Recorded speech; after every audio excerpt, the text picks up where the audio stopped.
Well, the NFL is back in a big way. What a game last night. Entertaining game, interesting for a number of different reasons. We're going to talk about it today. We got the NFL and college football best bets. We got a UFC pay-per-view in Sydney, Australia. This weekend, the US Open had some fun matches last night. Lots going on heading into a weekend, and I cannot wait for it. First off, before we get going, happy birthday to my old man. Pretty special that we get to share a birthday. It's always something I've appreciated. It's always something that I've really enjoyed because it's unique. And my dad is he's a great guy, and he's somebody I look up to, and somebody that I've got to share a birthday with for 25 years now. So it's something that I really value, and I'm not with him today, but happy birthday to DW, and I love you. So just wanted to start off the show with that. To football. Detroit at Kansas City, and we were talking about this game for the last couple days, and I thought one thing for certain. I thought Detroit plus 4.5 was the best bet because I didn't trust what was going to happen in Kansas City yet. I still think Kansas City is going to be a good team. This is not going to be overreaction Friday for me. But I had this feeling Detroit was going to win last night. I bet Detroit plus 4.5. I won that bet, obviously. And the odd thing is I'm watching the game. The first half flies by. The second half's some more injuries, some more flags because there was one penalty in the entire first half. Detroit's controlling possession, and yet they're down. They're down at halftime, which is just, how is this happening? And at the end of the game, I looked up and said, wow, Detroit won this game, but they tried to give it away. They tried to give it back to Kansas City, but Kansas City didn't want to win as much as Detroit. They both gave the game away in different elements. Detroit going for it on fourth down, I understood it. I didn't understand the play call. I thought Ben Johnson, who is a good offensive coordinator for the Detroit Lions, didn't have a great night last night. His play calling multiple times, 3rd and 2, 2nd and 2, then it's the 3rd and 2, and you're passing. They had the ability to run the football down Kansas City's throat, and they didn't do it enough. Why are you settling for these pass plays? Sure, some of them work, but in short yardage, they weren't. You have David Montgomery. You have Jahmyr Gibbs, who they didn't play all that much for some reason, much to my chagrin. But Jared Goff made the plays he had to. Amon-Ra St. Brown is a flat-out stud. And beyond looking past what Kansas City did wrong, which we're going to get to, I think the biggest reason why Detroit won last night, I truly believe this, is the play of the rookies. Jahmyr Gibbs, he should have had a touchdown in the first quarter. He stumbled. But when they gave him the damn ball, when they put him on the field, my God, he was productive. He ran the ball 7 times last night. Why only 7 times? Who the hell knows? For 42 yards, that's 6 yards a clip. David Montgomery ran 21 times for 74 yards. That's 3 yards a clip. He caught two passes for 18 yards. That's 9-yard average. He was fantastic when the ball got in his hands. They need to be more creative. They need to scheme him in. And David Montgomery might be the more power back. I don't give a fuck. Run the ball with Jahmyr Gibbs. You can see it on the field how talented this guy is. He was great in college. He's going to be good in the NFL. Why is this the plan? I don't understand it. Puzzling to me that this is the way that they're choosing to do their business. But that was Detroit last night. Jack Campbell, the linebacker, made some really good plays in coverage. Smart decisions, getting his hands on multiple footballs on a third down. He made just key, smart plays when he had to. And he controlled the defense in his first career NFL game. He didn't look panicked. He didn't look worried. He was in control. Sam Laporta, the tight end, was quiet in the first half. He got brought in a couple times to block. He made some big catches. He's going to be good. He caught 5 passes for 39 yards last night. He gets more and more involved as the game goes on. Brock Wright is technically above him in the depth chart. He won't be by the end of the year. That's an early prediction just because I think he's too good. He's too productive not to be on the field. And then Brian Branch, rookie, second-round pick out of Alabama. You could say he was in the right place at the right time, but he made a heck of a play on that interception. The ball is going to go past him, uses one hand to secure it, and he brings it back to the house, and that was the turning point of the game. Detroit, first possession of the second half, 3 and out, not finding much success. And then Kadarious Toney, he was the spotlight player of the game for all the wrong reasons. He can't come up with a catch right off the hands. A perfect pass. It's a first down, no doubt about it. And just off his hands, Brian Branch, end zone, touchdown. That was really it. It was as simple as that, where I thought that was the turning point of the game. Because at that point, it's 14-14. The Chiefs go on 2 drives, the next 2 drives that should have resulted in touchdowns that they had to settle for field goals, with Kadarious Toney dropping a pass on third down. Then the Chiefs started to take penalties with new tackles, Jawan Taylor and Donovan Smith struggling against Aiden Hutchinson. Oh, and by the way, if you didn't know, Aiden Hutchinson's parents were at the game. They had to show them 80,000 times, but they were there.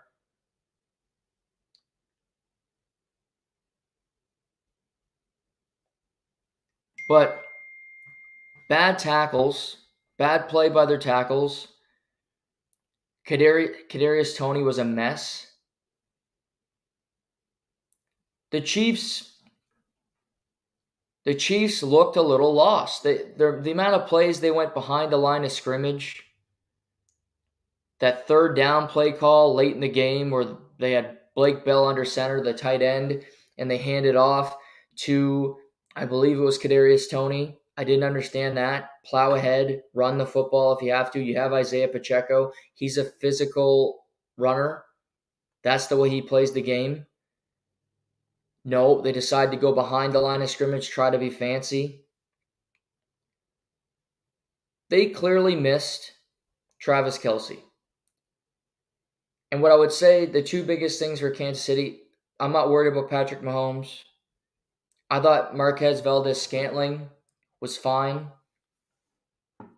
You could say Kansas City's receivers weren't great at separating. I think there's a good argument for that. I also think guys were open and they didn't catch the ball.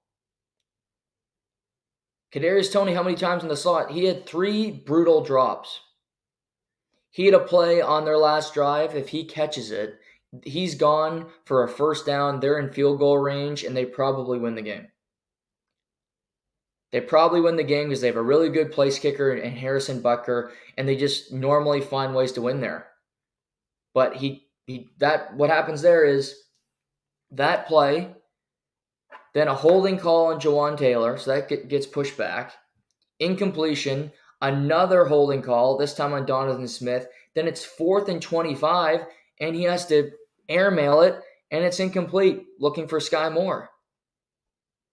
Mahomes could have made some throws. He wasn't perfect last night by any means, but it wasn't his fault that they lost the game. If I'm a Kansas City Chiefs fan today, my two biggest concerns are oddly enough not the pass rush, because I thought George Karlaftis had a pretty good game last night. He was there. He was on the screen. I noticed him. You expect Kadarious Toney to be great, and he wasn't. Sky Moore didn't look all that good, and the middle of that defense. If I watched the game last night, I'm looking at Kansas City going, we can run the football against this team. They're not that physical, and Detroit could run the ball against them. Why can't we? Detroit just gave it to the wrong running back one too many times. Give it to Jahmyr Gibbs. You're going to get some more yardage. The linebackers were out of position a lot. Chris Collinsworth was showing this on the broadcast. So if you're not stopping the run,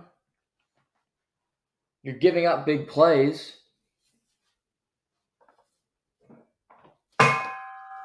That's problematic.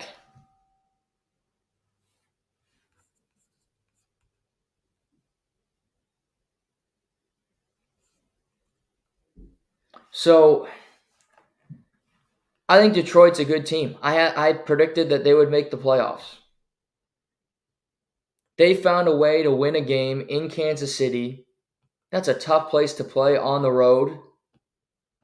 And as early as this would be the biggest hot take I have, winning the game last night almost guarantees they make the playoffs because the rest of their schedule, and you're not going to play a tougher team. You beat Kansas City.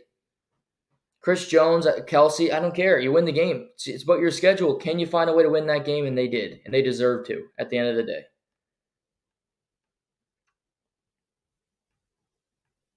But they've done a good job. Brad Holmes with the rookies that he's assembled.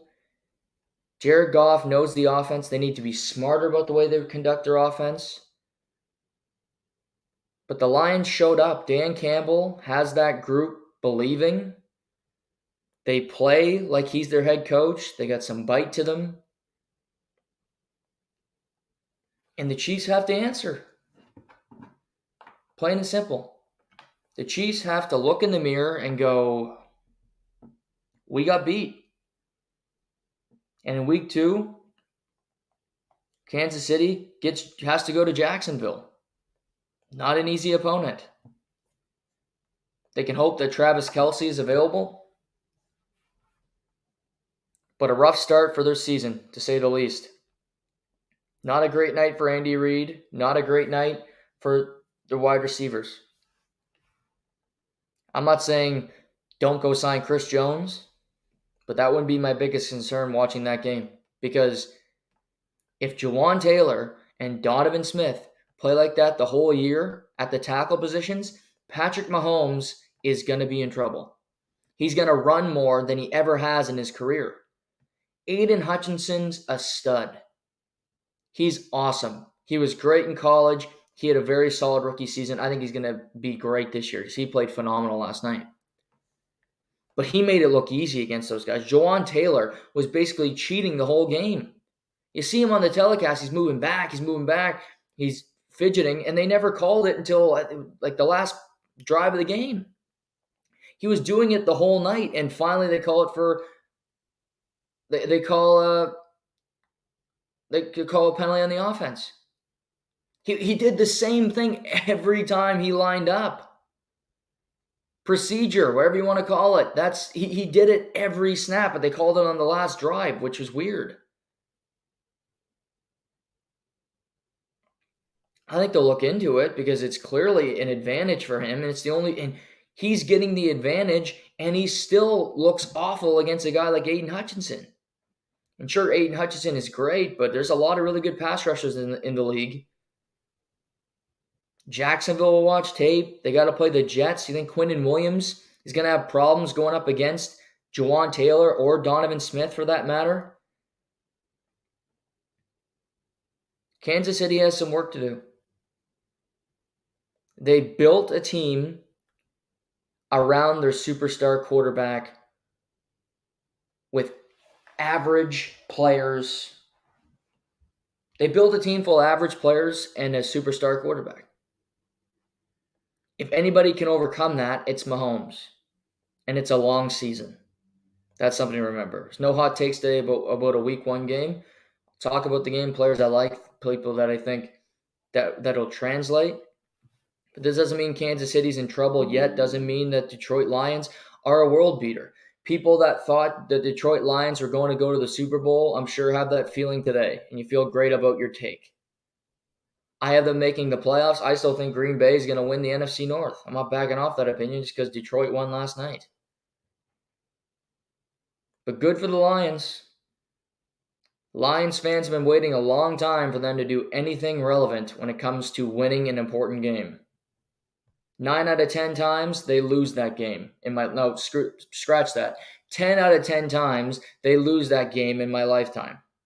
They won it last night, so kudos to them. Kudos to Dan Campbell and what they're doing in Detroit, because they deserve credit. They got a good team up there.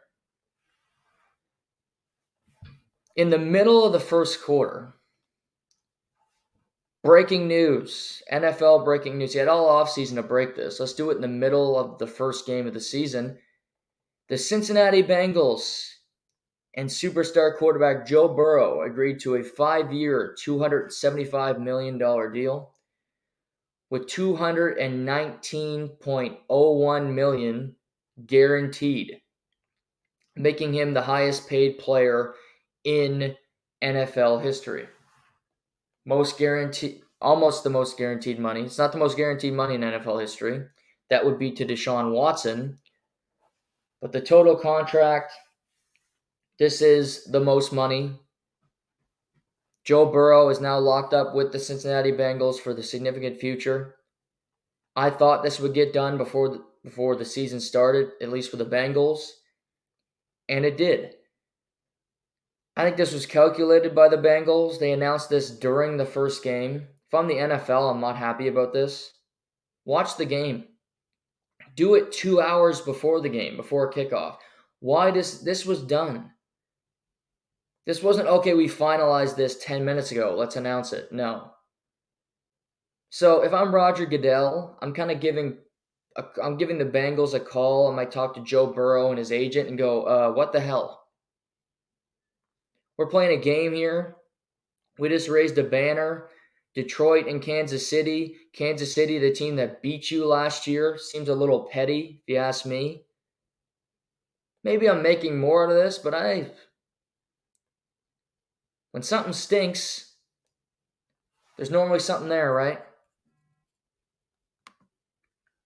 And I just look at it and go, I wouldn't like it. If I'm the league, if I'm the NFL, I just don't. I'm like, you could have waited to do this, but you didn't. Now, when it comes to Joe Burrow, he's the new highest paid player. $219 million guaranteed. He's worth every penny. He's worth every penny because he gives you a chance to win the Super Bowl every year. Just like having Patrick Mahomes, just like having Jalen Hurts, this is what you do. When you have a superstar quarterback, you keep them because it's hard to get them.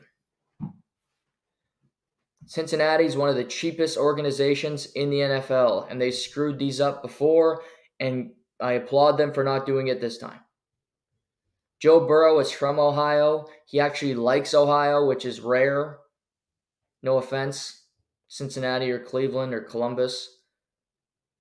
But normally people don't choose your state. He's from there. He likes it, enjoys playing for the Bengals, and he wants to stay long term. I have the Bengals going to the Super Bowl. Joe Burrow is a huge reason for that. Jamar Chase, all these guys, the biggest thing is Jamar Chase is going to need a new deal soon. T. Higgins needs a new deal after this season. Tyler Boyd is a free agent after this season. They're not going to be able to keep everybody. And I think they're aware of that in Cincinnati. I think they know they have their three-headed monster, and they're committed to that for this season. But Joe Burrow, I think, looked and said, Lamar Jackson made this. Justin Herbert made this. I'm better than the both of them. I've been to a Super Bowl. I've won a playoff game in Kansas City. So I deserve to be paid accordingly. I deserve to be the highest paid player. Is he better than Patrick Mahomes? No. But that's irrelevant. It's the same thing we talked about with Austin Matthews. It's when you're available. It's not the amount of money. You push the envelope every time somebody comes up for a new contract. You want to set the new bar so that the next guy can make more money, or your next contract, you're making even more money. So Herbert makes $240 million total on his $250 million total on his contract after Lamar makes $240. Joe Burrow is getting $275 with $219 million guaranteed. So you continue to push the envelope. You continue to push the money up to improve the economics of the league. But he's locked up, and there's no concern going into this season. That was, I think, for me, I wouldn't be stepping on the field. He got injured in training camp. He's cleared to start week 1. You're playing against your rival, the Cleveland Browns, this weekend in one of the more interesting week 1 matchups. The Bengals have their quarterback. They have a really good team. Why it took all damn summer and into the middle of the first game is beyond me. But this was calculated and petty on the Cincinnati Bengals. That's my take on that. It's just childish. You didn't have to announce it during the first quarter of the first game. But you did, maybe to throw it at the NFL, maybe to throw it at the Kansas City Chiefs because they beat your ass last year. How about go beat them in a game? Don't announce a contract in the middle of it. I might be the only one with this take today, but I'm glad I have it. I'm glad I'm the only one on this with this take, because to me it's clear what they did, but maybe I'm out to lunch. Maybe I'm cuckoo for Cocoa Puffs, but I don't think so. Cincinnati, good on you. Joe Burrow, Joe Cool, Joe Hollywood, making some money. And to stay in a place like Cincinnati, you got to pay people. But what's also actually true about pro sports is to get anybody to play anywhere, you got to play a lot of money. Stafford wants to play for the Los Angeles Rams. They got to give him a lot of money. Los Angeles is a desirable city. Tyreek Hill, most guaranteed money by a wide receiver at the time to play in Miami. Miami, one of the best cities in North America, but they still had to pay him the most money ever to play there. Austin Matthews, the highest paid player, is playing in Toronto, the Mecca, the Original Six, one of the best organizations. So it doesn't matter if it's Ohio, if it's Toronto, if it's Florida.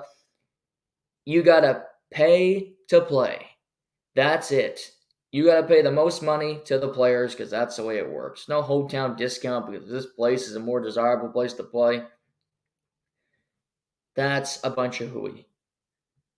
Now, can somebody argue, I'm going to get better benefits on this deal? I won't have to pay income tax in this state like Texas and like Miami? Sure, but I'm still going to make a hell of a lot more. I'm still going to make all the money that I possibly can. So Kansas City, Ohio, all these different places, you got to pay your quarterbacks pretty well.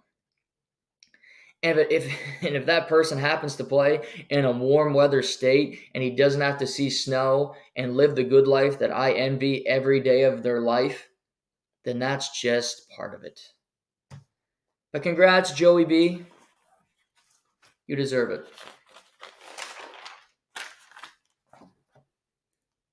We got a full slate of NFL action this weekend. A lot of interesting games. So we're going to go through the betting lines every Friday here on the program. for NFL and college football games, talk about the best bets, talk about the game itself, and give you a little preview going into them. So the 2 o'clock slate. This game I call don't watch it unless you really have to. Arizona at the Commanders, which hopefully they change the name. I'm going to do it right now. Arizona against the Washington football team. Washington football team, new ownership. If you forgot, Sam Howell, new starting quarterback. Terry McLaurin, best wide receiver on the roster, has turf toe, day-to-day, may not play. Antonio Gibson, they got a good group of players. Curtis Samuel, Jahan Dotson, really good defensive front. Arizona Cardinals, we think it's Josh Dobbs starting, but Jonathan Gannon won't announce it for some reason because clearly the anticipation to see if it's going to be Josh Dobbs or Clayton Tune, the rookie fifth rounder out of the University of Houston, is just so mesmerizing, is so interesting that any team is going to be perplexed to see who's going to start at quarterback. Kyler Murray is still on the physically unable to perform list for the first 4 weeks. Arizona's roster stinks. Washington is a 7-point favorite, a team that didn't make the playoffs. That tells you what Vegas thinks of the Arizona Cardinals. Scares me to bet on Washington, but they got a sellout at their stadium for the first time in week 1 in 15 years. I think they're going to play well. They're going to have momentum. There are going to be good feelings in that stadium for the first time in forever because Daniel Snyder and his awfulness is gone. I like Washington. Take the points, -7. Carolina at the Atlanta Falcons. In betting, if you're the home team, you normally get 3 points. That's how it normally works. Atlanta is a 3.5-point home favorite. Carolina, new coach, Frank Reich. You have Bryce Young making his first career start. Adam Thielen is doubtful to play. DJ Chark is also doubtful to play, the top 2 weapons. This Carolina team, they're not very good, to simplify it. I like Bryce Young. I want him to succeed. He was fun to watch in college. But I look at who he's got to play with. Thielen, Chark, Laviska Shenault, Jonathan Mingo, rookie. I like Hayden Hurst. He's one part of the team I like at tight end. Miles Sanders, who they overpaid. Chuba Hubbard, the Canadian. Their defense is okay. I like Brian Burns a lot, but he's also questionable to play. He's one of the best linebackers in the NFL. He might not play. I don't love Atlanta this year. They have a ton of talent. They're fun to watch because of their talent, not their quarterback. Bijan Robinson, rookie out of Texas, taken with the 9th overall pick. You got Drake London in his second season. Kyle Pitts, the tight end. Can he finally result in some success for Kyle Pitts? They got my guy Tyler Algier, also at running back. Atlanta's not a great team, but they have more talent than Carolina. I don't think it's going to be a fun season for Carolina. I like the Atlanta Falcons at home. Yes, it's another half point. I think they win by more than 3.5. Atlanta laying the points, -3.5. This game, actually, we're going to pass that game because that game's too interesting. This is another game that's not all that great. Houston Texans at the Baltimore Ravens. Baltimore is a 10-point home favorite. No respect given to Houston. Houston, head coaching debut for DeMeco Ryans. C.J. Stroud in his first career NFL start out of the Ohio State University. You got a team that is battered at tackle besides Laramie Tunsil, who will be there. But they've been mixing and matching that offensive line that did not look very good in the preseason. Baltimore, on the other hand, Todd Monken, Lamar healthy, Zay Flowers, who they drafted out of Boston College, who can do a whole lot of things on the football field. Rashad Bateman, Mark Andrews. OBJ is already on the injury report, so not much has changed for him. Here's the thing with Baltimore this year. They don't have a good defense. And if any analyst says on TV that they do, they're lying. It's leaky.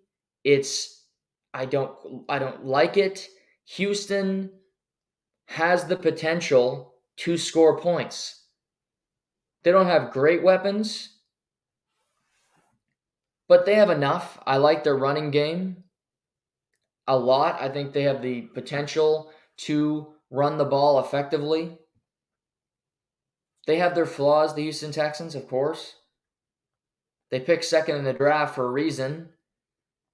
But Dameon Pierce, Noah Brown, Tank Dell is a guy that I think could pop. Xavier Hutchinson. They added Dalton Schultz. 10's a lot. It is the biggest spread of the week by far. But I don't have the trust in Houston yet. I need to see them play. I wouldn't bet this game personally because it's weird.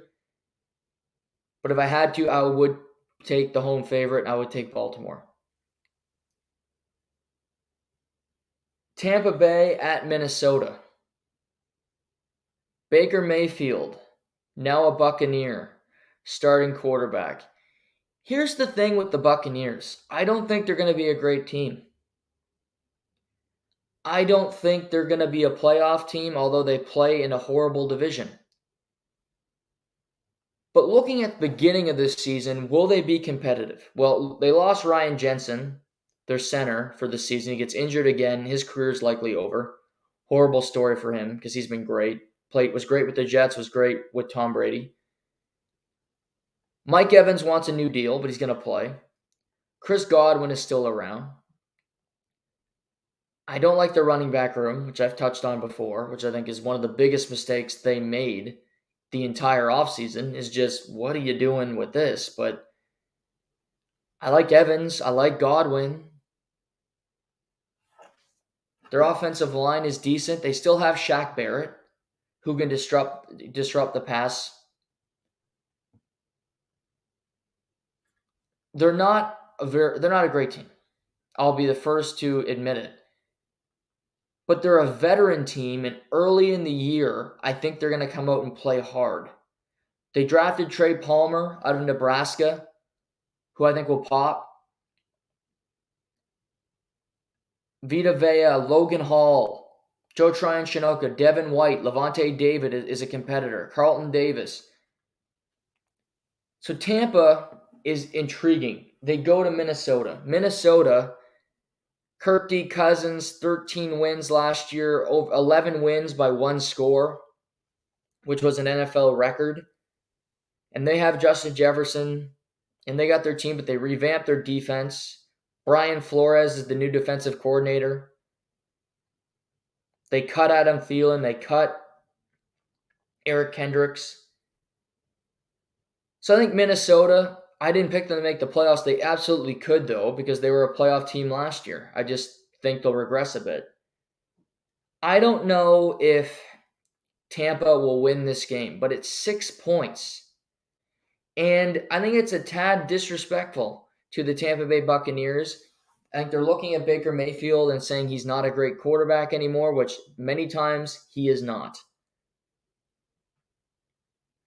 But I look at Tampa Bay +6. I think that's a good bet. Again, the Vikings play a lot of close games. And it's not a 3-point spread. You get 6 points. Bet it today. Tampa +6 to cover. Jacksonville at Indianapolis. This is a scary game to me.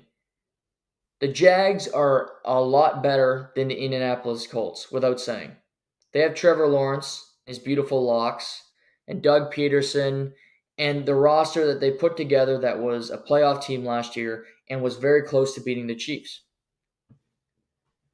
The Colts have Anthony Richardson and Shane Steichen, no Jonathan Taylor, no great wide receivers, but it's a divisional game. And divisional games are weird, in particular early in the year. I don't think the Colts will win more than 5 games. I don't think the Colts are a team that's threatening whatsoever. They will be picking in the top 10 once again. I expect the Jacksonville Jaguars to be a playoff team.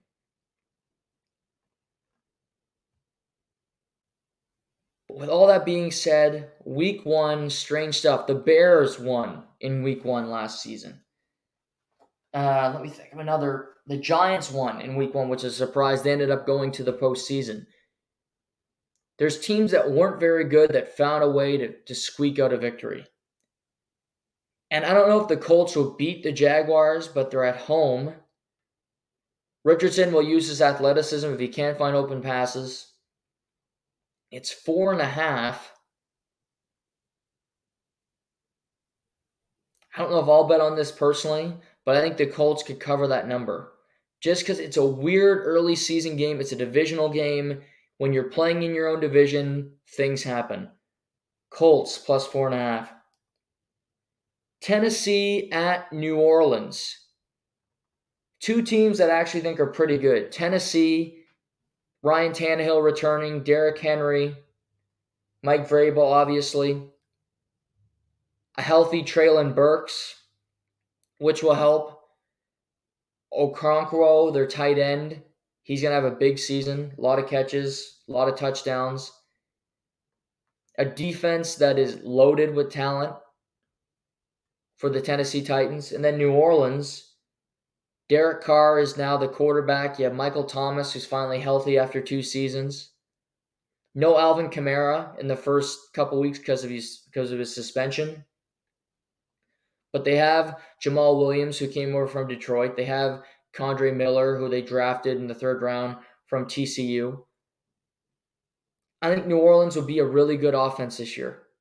They have the potential to score a lot of points with the guys with Juwan Johnson, with Raheem Shaheed, with Chris Olave, my guy, who was awesome last year with a revolving door of quarterbacks. It's only, again, normally at home you get 3 points. It's only 3 points because the odds makers respect Tennessee and respect Mike Vrabel and what he brings to the table. New Orleans has been quiet the last couple of years, but they have one of the best crowds in the NFL when they believe their team is going to be good. I think this team will be good.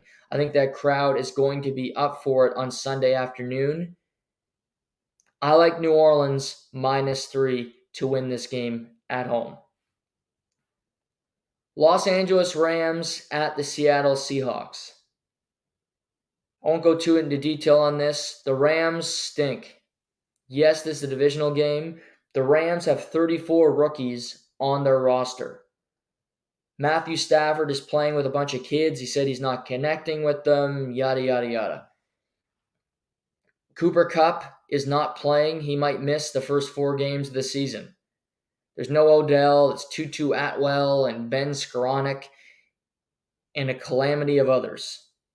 The defense has Aaron Donald and a bunch of guys you've never heard of. Seattle -5.5. Las Vegas at the Denver Broncos. Denver is a 4-point home favorite. Jimmy Garoppolo's debut, Sean Payton's debut for the Broncos faithful.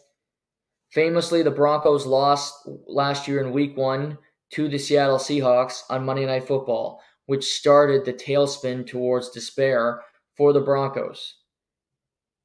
The Broncos have not made the playoffs since 2016. It's been a minute. They've gone through a pile of quarterbacks. Vegas will compete early, but I don't think they're talented enough. I don't think they have enough good players to hang here. Again, banking on Russell Wilson, I have I just think Denver's the better team with their coaching staff, what they put together. Again, a good team at home. Sean Payton will win his debut. I like Denver -4. So these are I would call the big games of the week. Let's start with Green Bay at Chicago. This game's a big game because it's a divisional game and two teams that are intriguing. Green Bay, the Aaron Rodgers era is over. It's time for Jordan Love. He's back. He's in the saddle. He's got a good team around him. Christian Watson and Romeo Doubs are not practicing. Romeo Doubs is expected to practice today. Christian Watson may miss the first week of the season. That's a concern. But they do have Aaron Jones. They do have A.J. Dillon, the two-headed monster at running back. They have Jaden Reed, the rookie out of Michigan State. Their Jair Alexander is going to be right, all of that. The Bears are intriguing because they bring back Justin Fields. They trade for DJ Moore. They drop down in the draft. They take a tackle who they wanted, so they get their tackle out of Tennessee. But Darnell Mooney, DJ Moore, they still have Cole Kmet. They added Robert Tonyan from the Packers, so a reunion for him.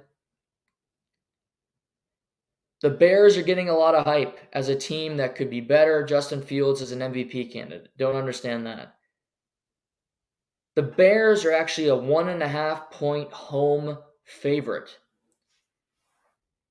Again, they're a home team, and clearly, to me, it's obvious that the Vegas bookmakers are not giving a whole lot of respect to the Green Bay Packers.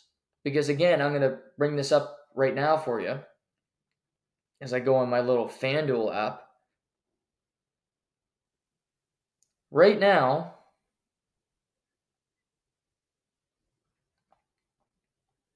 you can get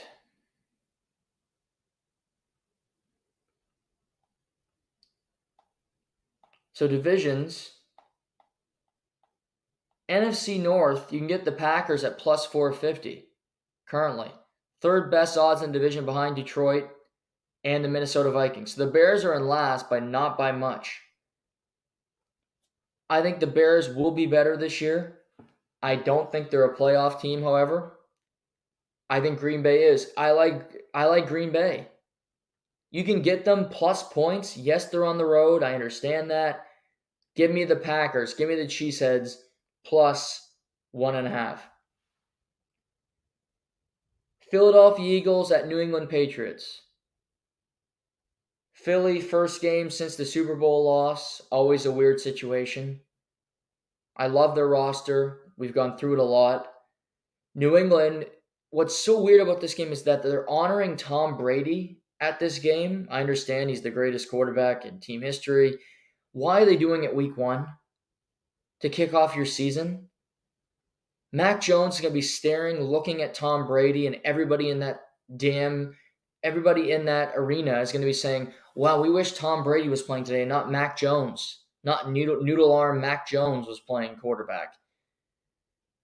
This is a chess match because I think the Patriots defense are going to keep them in the game. They'll have somebody spying Jalen Hurts. Bill Belichick will be ready. How will the offense respond? How does Mac Jones play? After seeing Tom Brady and getting a little whiplash from that and just the pressure, again, you shouldn't honor somebody week 1 do it another week. They play the Dolphins week 2, Sunday Night Football. That would make sense. I guess maybe Brady didn't want to do it against the Dolphins because he didn't have all that much success against the Dolphins in his career. Oh, pardon me. Losing record. But weird. Excuse me. New England's a 4-point home dog. Which is some respect, because if you could argue the number should be larger after the Eagles, who were in the Super Bowl last year and have a really good team.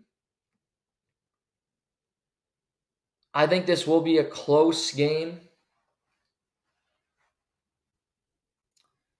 But if I had to bet, I'm taking the Eagles -4. Even on the road, tough environment, Eagles -4.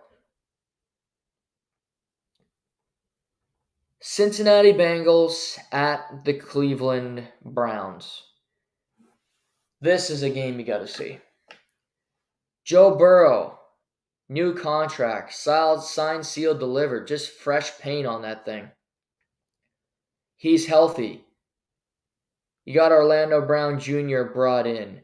You're plugging in new players with Jesse Bates leaving to go to the Falcons. And you hope Daxton Hill can play in the secondary. And Awuzie has departed the team. And you hope guys can come in and play.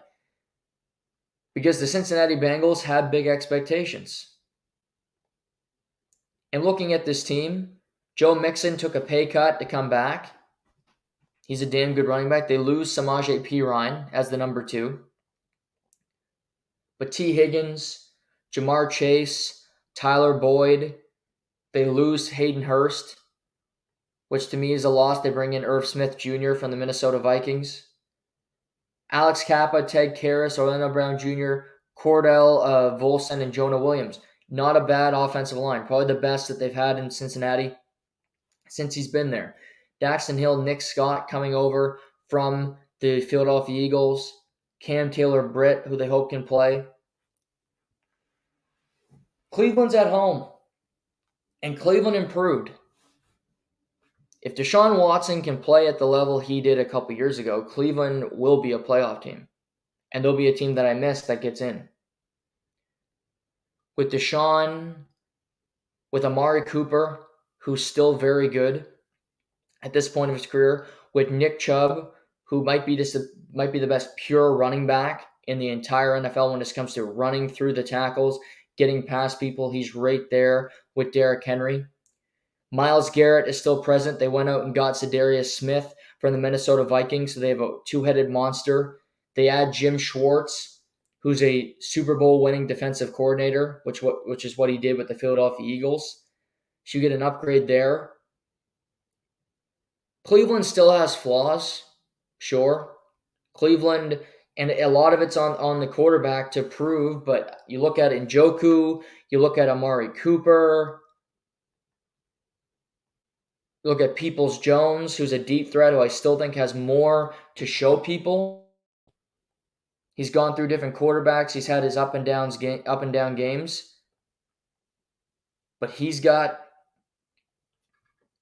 a lot there. He has the potential to break out, to be a guy that looks great. Elijah Moore comes over from the Jets in a trade with a lot to prove.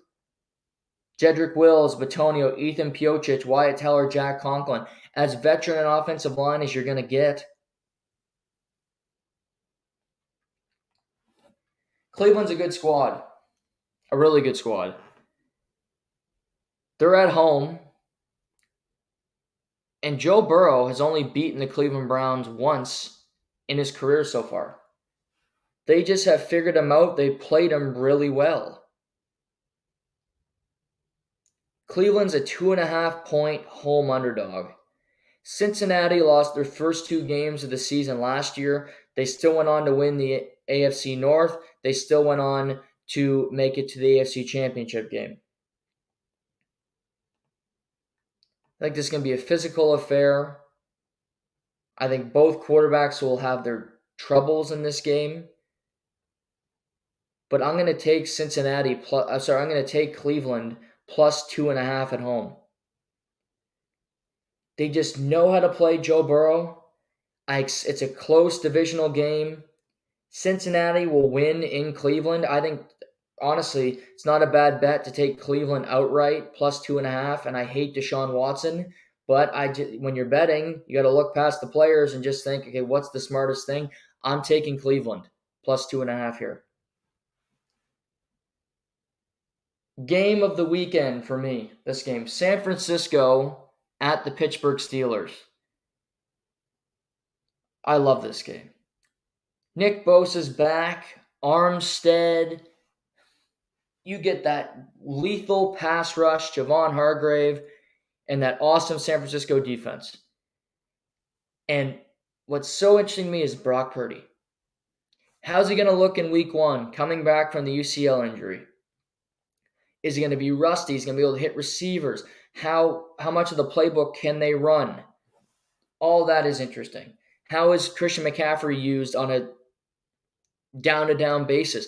Is it like Jahmyr Gibbs, where he's being spotted a lot, and Elijah Mitchell is getting a lot of the carries early in the game? So that is intriguing. Pittsburgh, with the defense that they play, it's a physical group. TJ Watt is up there. You want to see TJ Watt go up against Trent Williams. That's fascinating. Cam Hayward on the other side. They have to replace Mike McGlinchey, who's been their right tackle since they drafted him. So it's a reworked offensive line going up against a defensive line in Pittsburgh that's been together for a long time with TJ Watt, Cam Hayward, Alex Highsmith, who's underrated when it comes to getting to the quarterback. I expect turnovers in this game. I expect some good quarterback play, but I don't know if either guy will be fantastic. Might not be a great week for fantasy if you have either Kenny Pickett or Brock Purdy. But again, Pittsburgh's the home team. San Francisco will be great, but Pittsburgh is also a very good team. Pittsburgh's 2.5-point home dog. I trust in Mike Tomlin. I trust in this team. I just look at it and go, yes, San Francisco is great, but Pittsburgh is great as well. You're giving me that home crowd. You're giving me 2.5 points. Pittsburgh plus 2.5. To quote Russell Wilson, let's ride. Miami Dolphins at the Los Angeles Chargers. Tua Tagovailoa has put on weight so he can help with when he gets hit by defensive linemen. He's learned jiu-jitsu, learning how to fall. Tyreek Hill is back. Jalen Waddle. Everybody, Mike Gesicki's departed for New England, but it's the same funky bunch. Same offensive line, same skill position players.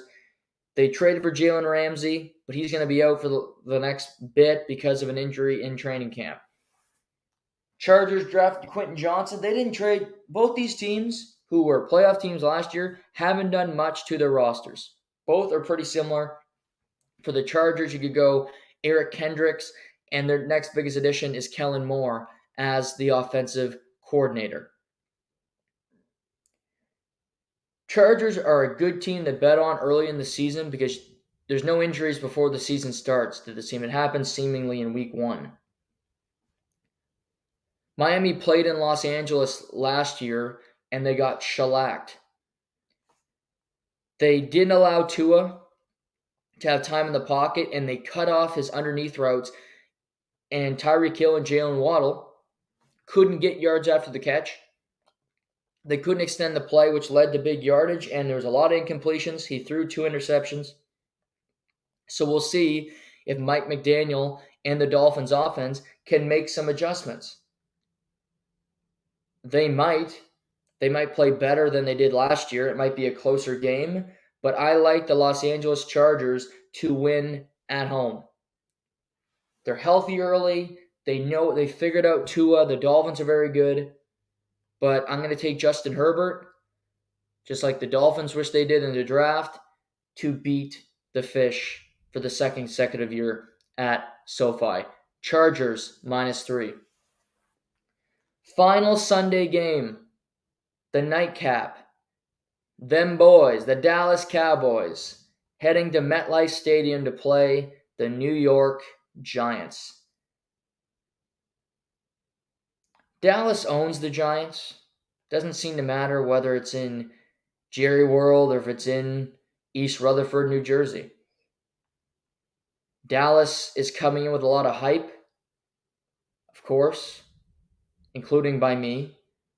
The Giants are kind of sleeping giants, pardon the pun, a little bit. But people are predicting that they get back to the postseason. They're a more talented roster than they were last year. They have a great defensive line, which we'll see. That's the best matchup of the game, is seeing what this Cowboys offensive line really is going up against some of these beasts for the New York Giants. And vice versa, Andrew Thomas getting a contract extension and Evan Neal at the tackle spot. How can they contain Micah Parsons and Dorrance Armstrong and DeMarcus Lawrence? How does that work? Can they keep their quarterbacks upright?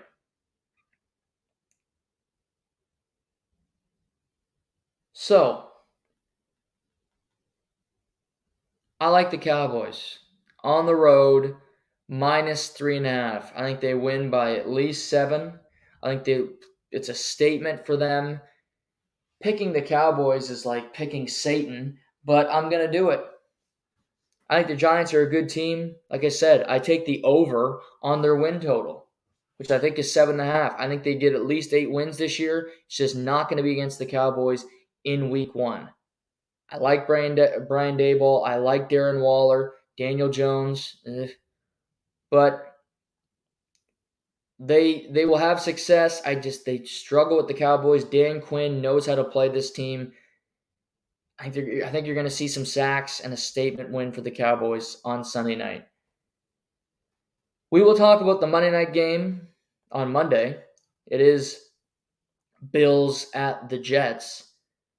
So you got back-to-back nights in East Rutherford, New Jersey with a night game, which is interesting. Aaron Rodgers making his debut for the Jets. But I would say this week you got 1, 2, I'm going to include the Tampa Bay game, that interests me. 4, 5, 6, 7, 8 games that are quite intriguing. That are interesting. Of course, you got to track them all. You got to get the zone. You got to be able to get red zone, bounce back and forth, multiple 3-4 screens, which is what I do, and it's a sickening thing to do. But again, you got to do what you got to do to get by. I think they said that in a country song one time. Dirk Bentley, maybe, or somebody else. Some Lee Bryce, is that it, maybe? Probably not either of those guys, but I'm not the biggest country fan in the world anymore, but I'm sure that's a song. You could let me know in the comments who sings it if you're familiar with the tune. But that's the NFL slate. Sunday afternoon. Oh, it will be phenomenal. It will be. Just to sit there and to take it all. I love watching the game last night. Just for the NFL to be back just means everything's right in the world. Truly does. It's a phenomenal time. But tomorrow will be a good day as well. Because for the first time since early January, maybe late December, we have a weekend with both college and NFL football. You usually don't see the two blended together. We haven't seen the two blended together in a very long time, but we got it. We got games. We actually got a game tonight with the Illini in Kansas. We got a full slate of college football games tomorrow, and it's week 2, and there are some spicy ones. Starting off with Nebraska, the Cornhuskers, heading to Colorado. Week 1, the story of the season, so far was Colorado. Beating TCU, Shedeur Sanders setting a school record, and it was an awesome story.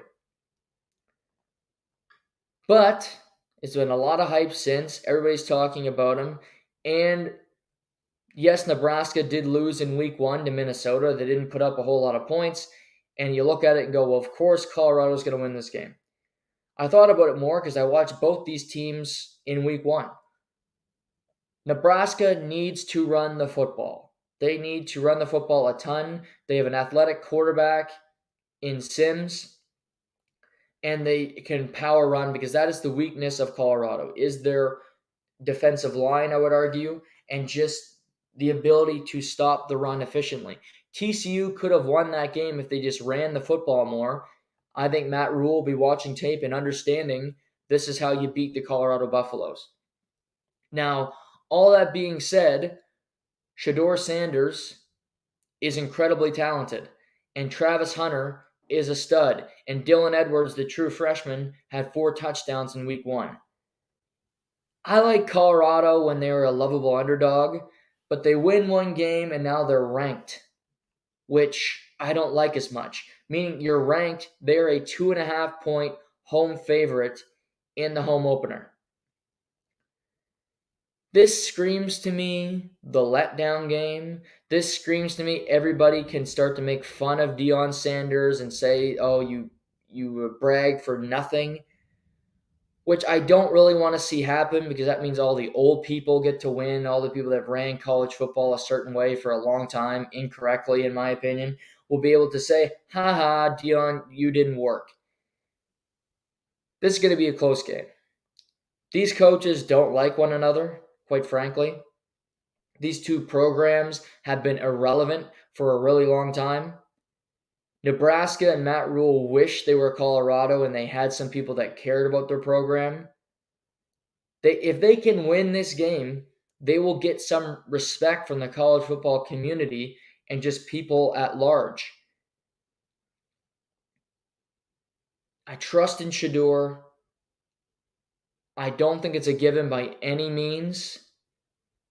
But if you're betting on it, give me Colorado minus 2.5. You know what I think is even a smarter bet? Taking the over in the game because I think you're going to see some points because the Colorado defense is not very good. Give me Colorado minus 2.5. Another interesting 1 o'clock game. Matt Wright's Notre Dame Fighting Irish against North Carolina State. Notre Dame through 2 weeks have looked pretty good. Although they played Navy and then they played Tennessee State last week, I believe. They played 2 teams that aren't really football teams, let's be honest. But Sam Hartman has like 6 incompletions in 2 games, and their offensive line are creating massive holes, and they have their first real challenge. NC State is a solid team. They brought in Armstrong from Virginia, who transferred over. He's a good quarterback. Brennan Armstrong, he can do a lot of different things. They won in week 1, so you have 2 teams having confidence, having success. It's a 7.5-point spread. I have to stick with this. I told Matt Wright I like Notre Dame. I'm not going against my boy. I'm not going against my friend. I told him I like Notre Dame. I picked on them last year when they stunk, and he knew it, and I had to tell him every week. But I'm rolling with the Irish.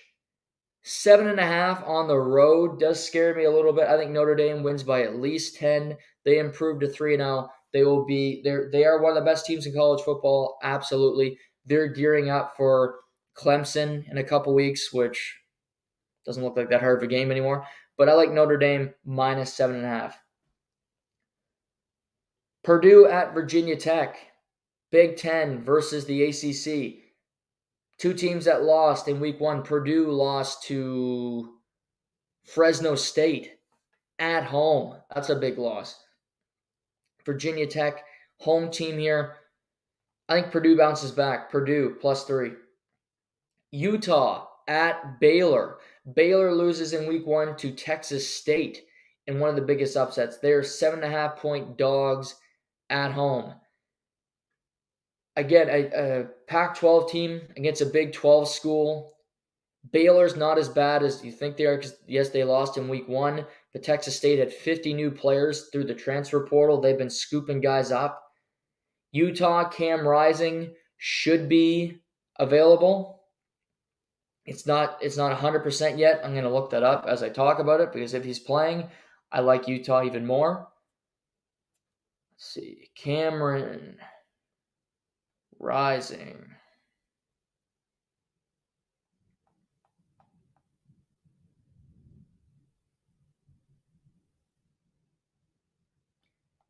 He is out for the game. They won in week 1 with 2 quarterbacks. I think they win in week 2 with 2 quarterbacks. But with that news, give me Baylor plus 7.5. Iowa at Iowa State. The battle for Iowa.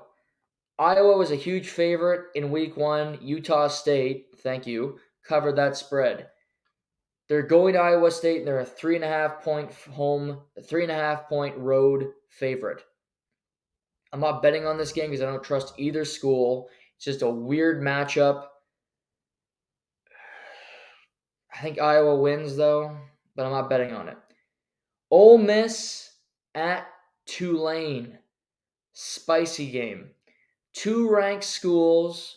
Jackson Dart, looked great in week 1 for Ole Miss. They rolled. Tulane rolled as well. They have Michael Pratt, who I think is a sneaky good quarterback that could be going in next year's draft.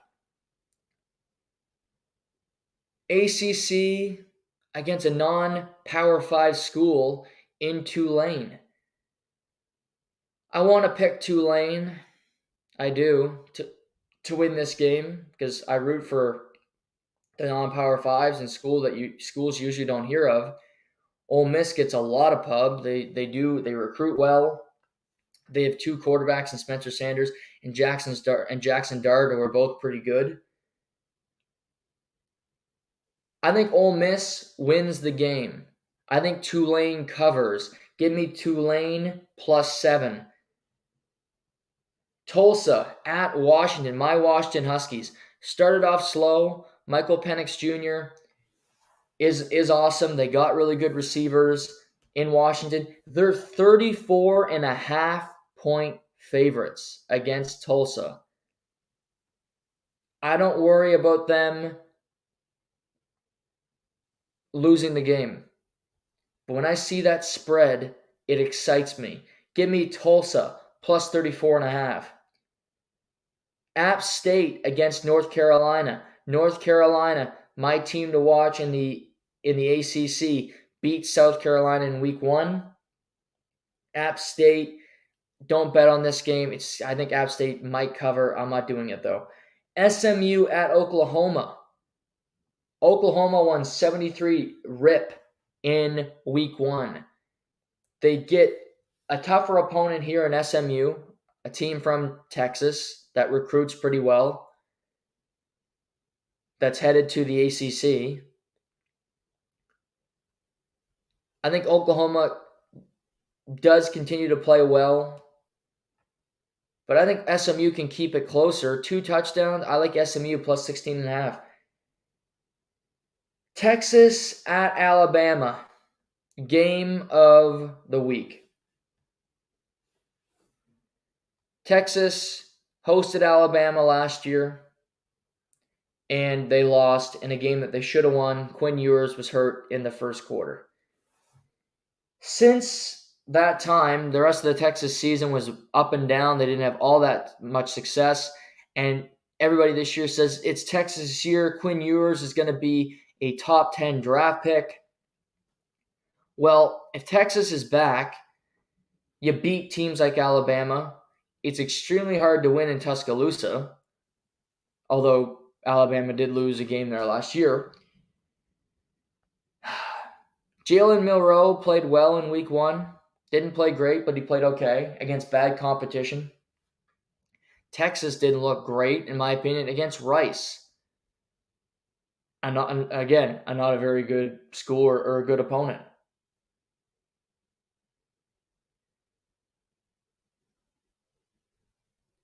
I can't pick Texas. I don't trust Texas. Every time they have expectations, they drop the ball. Nick Saban finds ways to win games. He seems to always beat his apprentices, the guys below him, like Kirby Smart. Except Kirby Smart now beats him in Georgia, but he beats Lane Kiffin. He beats Sark and Steve Sarkisian. I'd love to pick Texas, but I can't until I see it. Alabama will win this game. Wisconsin at Washington State. Wisconsin, big win in week 1. Luke Fickell's debut. They have 2 of the best running backs in the nation in Malusi and Braylon Allen. They run the football incredibly well. New quarterback after Graham Mertz transferred to Florida. Washington State, however, In the Pac-12, they've always been a solid program. They have an upset every year that you don't see coming. They have Cameron Ward, the junior, at quarterback. He transferred over from Incarnate Ward, not a big school. Kyle Williams is a solid receiver. Kelly Josh.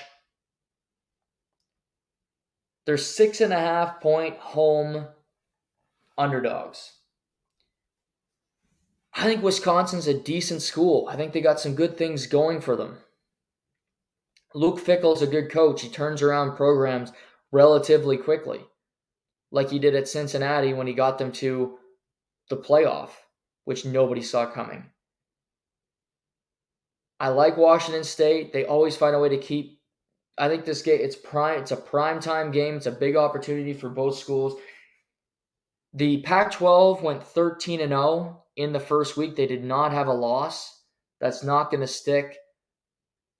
I like Wisconsin minus 6.5. Oklahoma State at Arizona State. West Coast, Oak State in the Big 12 going to play Arizona State.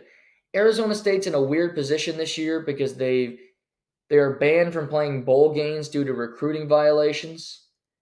They barely squeaked out a win in week 1. Arizona State Oklahoma State didn't exactly play great themselves. Their longtime quarterback, Spencer Sanders, is now at Ole Miss. He's gone. They're playing Alan Bowman, who's a transfer. He's a senior who transferred over.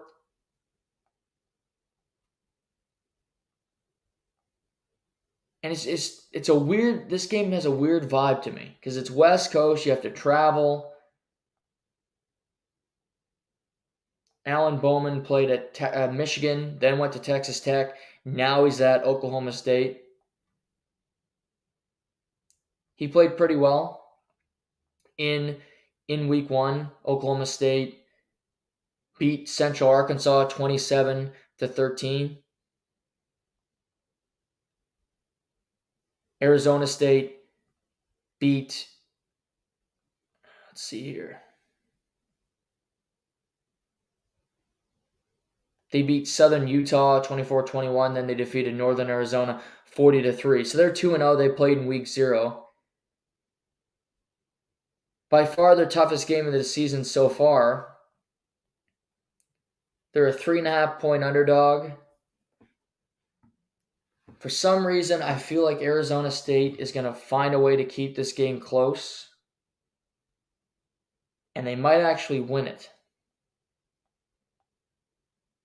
I have no reason. They have Drew Pine, who used to play for Notre Dame at quarterback. He's not perfect, but they got Kenny Dillingham's the new head coach, who was at Oregon. He knows how to produce offenses. He knows how to play.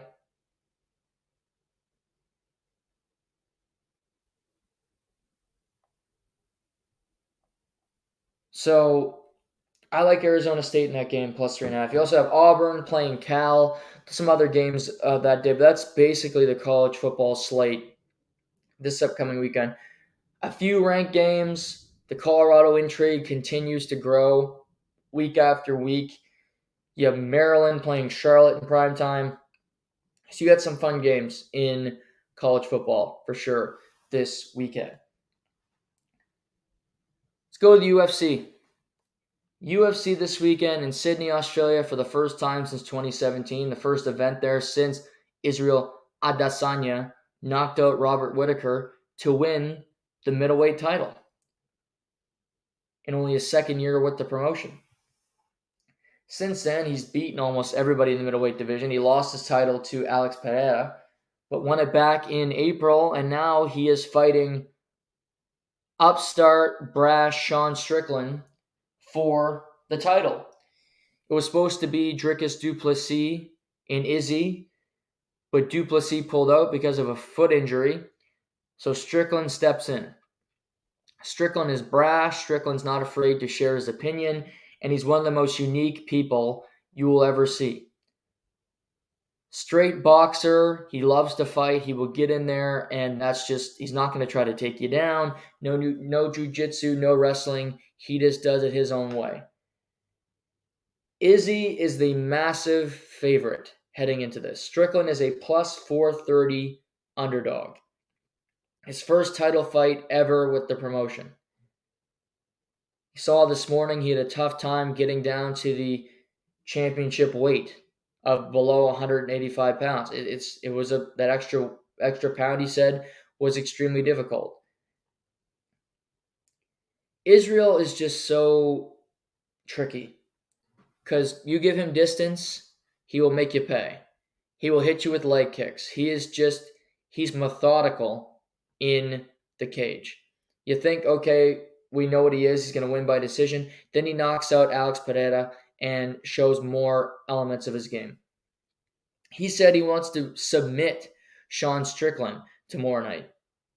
He's never had a submission in his UFC career. He's hoping he can achieve that.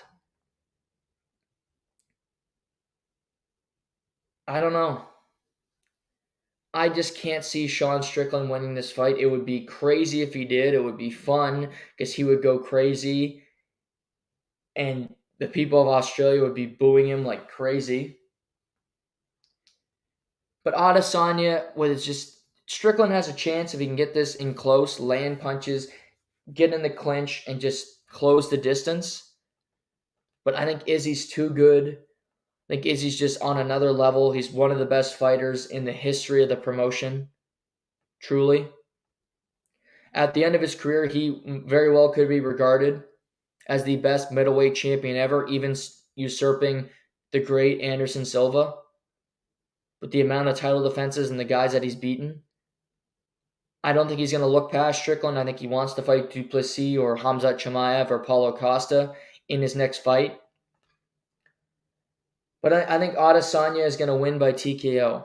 There's a prediction. I think Adesanya will. I don't think he'll get a submission that he's looking for, but I think he knocks out Sean Strickland tomorrow night. Co-main event, heavyweights. You get Tai Tuivasa, a.k.a. Bam Bam, against the Russian Dragon, Alexander Volkov. Volkov is minus 260. He's won 2 fights in a row. He's looked more and more composed in the octagon. He has a lot of experience. He's working with new trainers, getting better and better. Tai Tuivasa is coming off a loss to Cyril Gane and then a loss to Sergey Pavlovich in December. 2 knockout losses. Volkov he can beat you in different ways. He's beaten people by submission. He's beaten people by knocking them out. He is a really good striker. He's 6'7". He's massive. The thing for Bam Bam is he wants to make this fight dirty. Reckless, try to land strikes, and knock out Volkov. That is his strategy from the second he gets in the octagon. Because if it's going to be wrestling, if it's going to be anything more than that, Volkov will win those exchanges. I don't think Volkov's as stupid a fighter as he was when he fought Derek Lewis. When he had the fight won, he would have gotten a heavyweight title opportunity against Daniel Cormier if he won that fight, but he didn't. He allowed Derek Lewis to hit him with a massive strike with about 18 seconds left in the 3rd round, and he got knocked out. I think he realizes his spot. This would get him into the top 5 in the heavyweight division, be able to go up against guys like Cyril Gane and Sergey Pavlovich, Curtis Blades. He'd be in that conversation. I like Volkov to win this fight, despite the fact that Tai Tuivasa is fighting at home, and he will have the crowd behind him. Third fight's become more and more interesting because they're selling it. Manel Kape against Felipe Dos Santos. Kape was supposed to fight Kai Kara-France. Kai Kara-France had to pull out of the fight because of a concussion. Kape then goes on the mic the other night calling him a bitch, yelling at him in the crowd, saying, "You just didn't want to fight me," throwing a water bottle at him.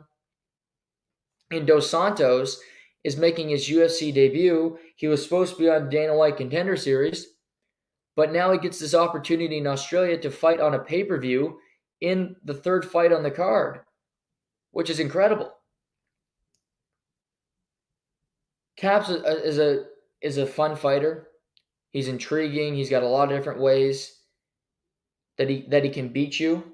Certainly, I haven't seen Dos Santos fight, so he's a plus 285 underdog. Cape is at minus 400. I don't get a great read on this fight because again, I haven't seen him fight yet. But I love flyweight bouts. They're fun. I think it's gonna be really entertaining. Some big stakes for the winner. If Dos Santos wins this fight, he's a ranked flyweight after his UFC debut. So a massive opportunity for that young man to come in and just grab the bull by the horns and put himself in a really good position moving forward. But I'm looking forward to this fight. Fourth on, you get Justin Tafa against Austin Lane. Rematch of UFC Jacksonville that ended early because of a accidental eye poke.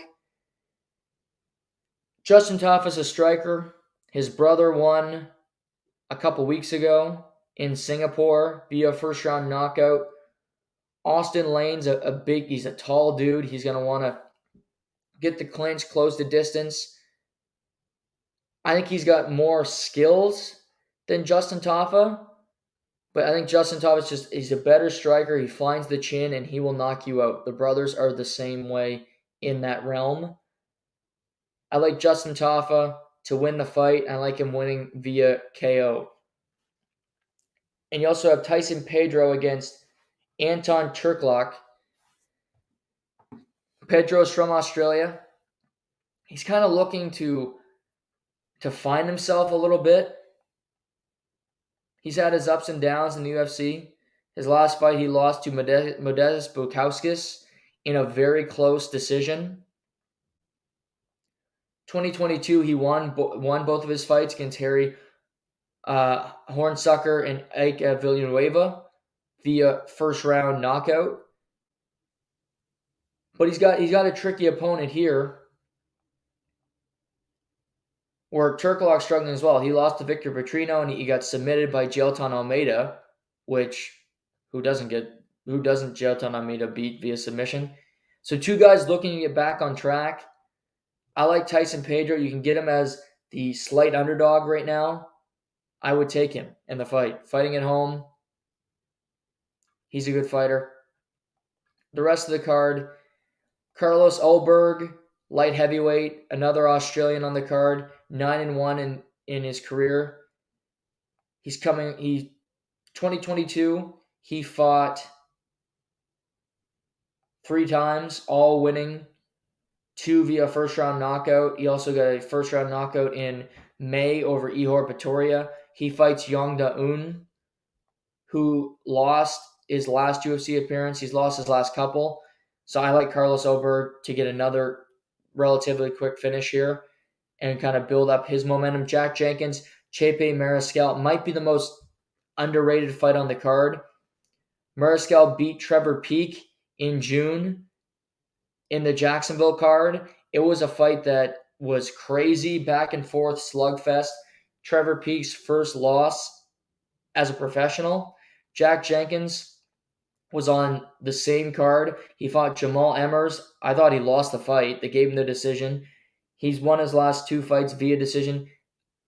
I like Chepe to win this, to get another win. I think it's 3 rounds. It's via unanimous decision, but it's going to be a fun fight to watch. Jamie Malarkey from Australia. So it's not the most loaded pay-per-view card, but there will be fun fights. There is intrigue. I'll be watching it. Hopefully you guys can do too, and there's some good betting lines on it as well. You can get Mariscal currently at plus 172. Also this weekend, you get Major League Baseball. News there, Julio Urias for the Dodgers was placed on administrative leave.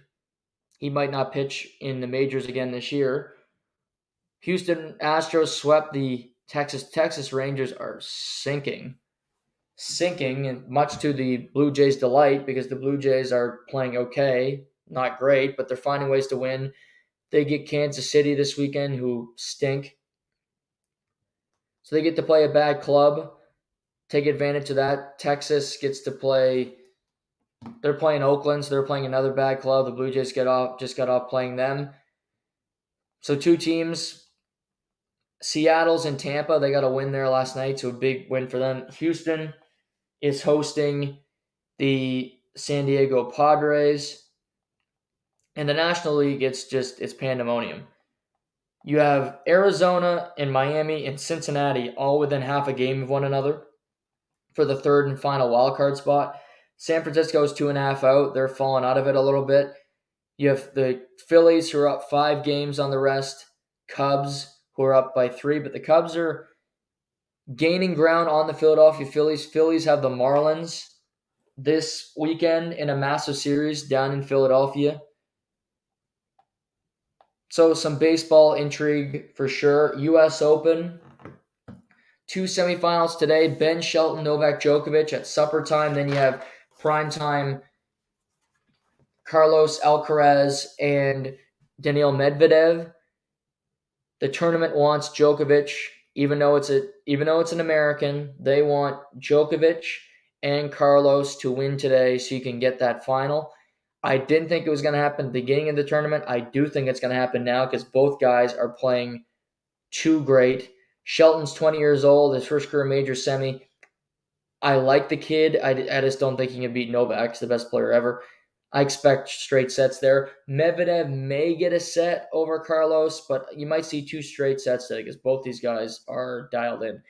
The women, Coco Gauff beats Karolina Mukova for the second time in a couple weeks. Beat her in the final in Cincinnati. Beats her in straight sets last night to advance to her second career major final. Her first at the U.S. Open. The other match, I'm watching football. Madison Keys is dominating Arina Sabalenka. Baggled her in the first set. She's up a break in the second. Looks like she's going to cruise to a victory. Sabalenka fights back, reaches her second major final of the year, her second major final in hard courts this season, and she will try to win her first career U.S. Open championship against the teenager Coco Gauff, who will be the massive favorite on Saturday afternoon. Love the match. 2 great servers, 2 women that can kind of be erratic and lose their game a little bit. Win or lose, Sabalenka will be the number 1 player in the world come Monday. Shout out Jimmy Buffett. But I love that final. The men's final should be great. Again, they have it at 5 o'clock on Sunday, which is a horrible time to have that match. It's stupid. It's wrong. But hey, I can't do everything for these people. College football, NFL, MLB, U.S. Open women's and men's final, UFC pay-per-view in Sydney, Australia. This weekend is awesome. Awesome. I can't wait just to watch sports this weekend and do nothing else. That's my plan. And it's my birthday today, so can't complain about much. It's a good time. That was a lot. A lot of betting. A lot of hedging.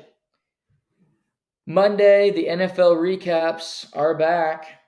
We'll touch on the games, touch on the big stories from across the sports world over the weekend. We'll recap it all. Hope you all have a great weekend. I know I'm going to. Watch the NFL, of course. And if you're not, get a life. I mean, come on. And if you're not watching the NFL, you probably don't listen to this podcast. So, tell your family members to get a life. But I appreciate the support as always. I appreciate you guys listening. Good luck on your bets this weekend. And we'll talk to you Monday. Take care from your friends at To The Point.